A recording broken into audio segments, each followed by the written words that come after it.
¿Estás? ¿Cómo te va? ¿Qué tal, Chema? Muy buenas tardes. Buenas tardes, gracias por la invitación. Yo lo conozco a Alberto Adriancén hace muchísimos años, en momentos en que él escribía un libro sobre los países no alineados. Sobre los países no alineados, estamos hablando de fines de los 70, inicio de los 80. 80, claro. Y entonces ese libro no era un libro de teoría sobre los países no alineados, era un libro de lecciones prácticas de geografía, quién es quién en cada país, cuál es su régimen político, etcétera. Por supuesto, cómo ha cambiado el mundo entre ese inicio de los 80 y la actualidad. ¿Estamos viendo fenómenos quizás imprevistos en esa época o se podía prever todo esto? No, era imposible. Se está ocurriendo con el mundo árabe, por ejemplo. Claro, no, hay un reacomodo mundial y yo creo que tiene para rato este reacomodo mundial, ¿no? Ni siquiera podíamos prever el fin de la Guerra Fría, la caída del muro de Berlín, de la Unión Soviética. La Unión Soviética, que parecía como una cosa muy fuerte, pero tenía pies de barro.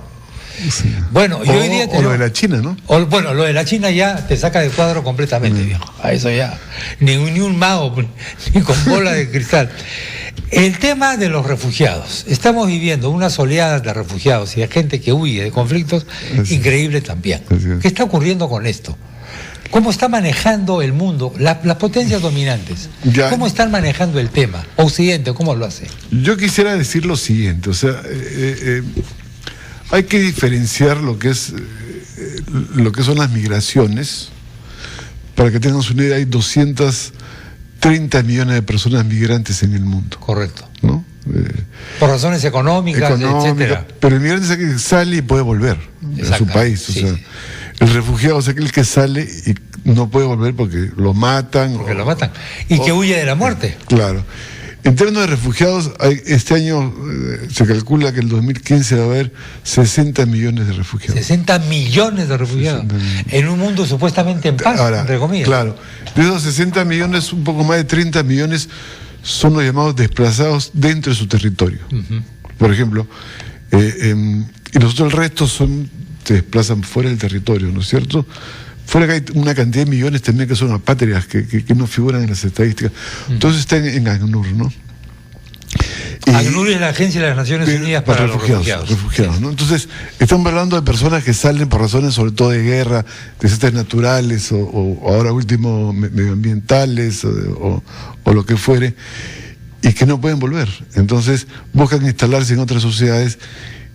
Y en ese sentido, como consecuencia de la crisis, tanto en Siria, que la han destruido, que es una antigua cultura realmente. Exactamente, una antigua cultura, que aquí creen que es una cosa media exótica, es una antigua. Uno de los faros de la civilización árabe. Claro.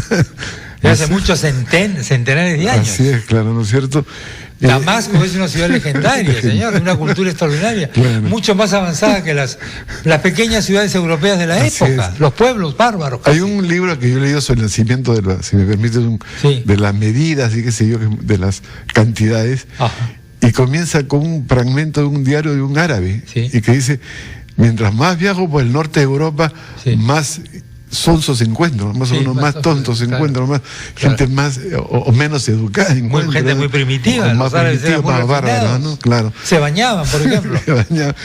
Tú que conoces también en España, te das cuenta que la arquitectura árabe en España es fabulosa. Entonces, ahora eso es consecuencia de lo que está pasando en Siria, lo que está pasando en Afganistán, lo que está terrible. pasando. Se está hablando de qué hacer con los sirios y se está hablando de la posibilidad de que el Perú reciba sirios refugiados. Yo pienso, la semana pasada la Cancillería ha respondido bien, me parece, con una propuesta que creo que le falta lo práctico. O sea, cuando yo planteo cifras muy módicas. Yo no planteo pues, una instalación masiva, digamos, porque la experiencia nuestra en recibir gente como pasó el año 80 con los cubanos no es buena, ¿no? Terrible. No es buena, ¿no? Sino una cantidad manejable, 100 familias, en fin. Pero eso tiene que ser dirigido por el Estado y por ACNUR. 100 familias. Más o menos, un poco más, un poco menos. Pero que se trata, y además, con una política que el Perú no la tiene migratorio, porque ¿a quién quieres tú atraer al Perú? ¿No es cierto? A un técnico, a un profesional, a quien, un comerciante, un inversionista, y eso no hay en el Perú. El Perú es un país poco amable con la gente que quisiera venir al Perú, ¿no? O sea, no ha promovido la inmigración, no. El caso de los españoles en la guerra civil acá. Después de la guerra, claro. Se evitó el ingreso. Se evitó. Como refugiados políticos. Se fueron a México. Yo estuve en México, en el Colegio de México, que es una gran influencia. Es una herencia española. Y realmente no somos muy dados a eso. Los únicos grandes flujos han sido los japoneses, chinos y japoneses, por razones laborales y muy malas condiciones, ¿no? Entonces, a mediados del siglo XIX, somos los chinos. Enclaustrados, ¿no? Muy ensimismados. Es curioso porque toda la propaganda de la marca Perú y todas esas cosas te ven como un país que recibe a los extranjeros, y tenemos una ley de extranjería del año 92 obsoleta, además, ¿no? Obsoleta. ¿Por qué se persiste con esta ley? Porque yo tengo más allá de... Ha cambiado el Perú, ha cambiado el mundo, ha crecido todo. No es un problema. Yo siento que no es un interés. No se siente como un problema. No se siente. Además, en el fondo creo que no nos gusta a los peruanos, o no les gusta al Estado, a quien sea, que vengan. Ajá. ¿No? O sea, esta contradicción, este discurso cosmopolita de marca Perú con este desdén hacia los extranjeros, ¿no? O sea, yo inclusive he participado en el Consejo de Trabajo como promotor andino para discutir el capítulo sobre extranjeros y trabajo, buscando que se le dé la más amplia libertad y la más amplia movilidad, pero el Perú no tiene una política migratoria como lo tiene Argentina, por ejemplo, o lo tiene Brasil, ¿no? Que en estos momentos se ha recibido a varios miles de sirios ya, ¿no? Varios miles. Tú estás planteando 100 familias. Sí, 100, es cuestión de que... ¿Qué infraestructura se requiere para esto?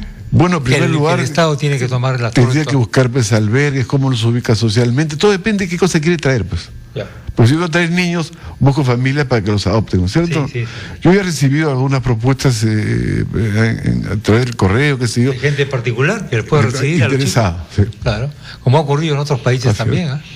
En otros países europeos sus gobiernos han sido un poco tacaños para abrirse, para recibir a los refugiados, pero las familias han dicho que vengan a mi casa. Bueno. Y el otro tema que me interesa es llamar sobre el tema migratorio, ¿no es cierto? Que acá no es un tema que se discute, teniendo fuera del país, según la última estadística, 3.700.000 peruanos. 3.700.000 ya. Que son, en mi opinión, una suerte, entre comillas, de refugiados económicos, porque la gran mayoría sale por razones laborales, ¿no? Y que mandan mucha plata, pero... Y que mandan más de 2.700 millones de dólares al año, formalmente. Entonces sí me parece que tenemos que tener una política migratoria y que me parece fundamental porque seguimos saliendo. Y eso, este es un fenómeno del siglo XXI. La movilidad humana es un fenómeno del siglo XXI, no es el siglo... Ya no van solamente por razones de urgencia, también buscan nuevos nichos laborales. Entonces hay que enfrentar este problema con una política de Estado seria, ¿no? Alberto, gracias por a ti, Chema, por invitarme. Muy amable. Estamos en contacto. Alberto Adriancén, parlamentario andino, su propuesta para recibir a 100 familias de refugiados sirios, para modificar la ley famosa de extranjería, ya es hora, y para tomar en cuenta que estamos hablando ya de 3.700.000 peruanos. Ahora, si me permites una última cosa. Dale. La Comisión de Constitución ha aprobado parlamentarios elegidos afuera, que es muy importante. Exactamente, el Distrito Electoral 27. Sí, y mi propuesta eran 5. Sí, solamente 2. 2, cuando trabajamos con la Cancillería eran 5. Sí. ¿No?